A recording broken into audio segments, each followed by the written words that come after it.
खालिस खून की चाल अलग ही पहचान रखती है और असल वकार इंसान की वो पहचान है जो किसी ज़ाहिरी दिखावे से नहीं बल्कि उसकी तरबियत, खूनसाज और किरदार से झलकती है।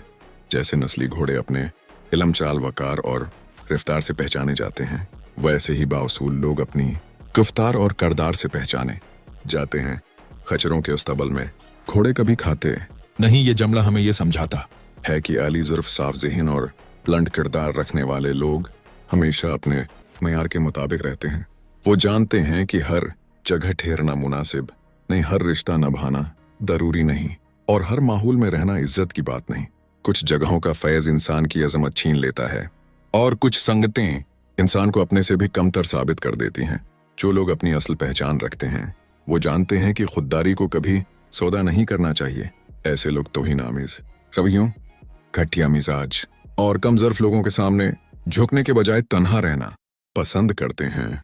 इनकी अना कमज़ोरी नहीं होती बल्कि अपनी इज्जत नफ्स की हिफाजत का ऐलान होती है। इन लाइंस का पैगाम यही है कि अगर आप वाकई अपनी असल पहचान और तरबियत के वारिस हैं तो आप कभी भी ऐसे माहौल में नहीं रहेंगे जहां वक़ार की कदर ना हो। असल इज्जत ये नहीं कि दुनिया आपको क्या कहती है, हक़ इज्जत ये है कि आप खुद को किस मकाम पर रखते हैं।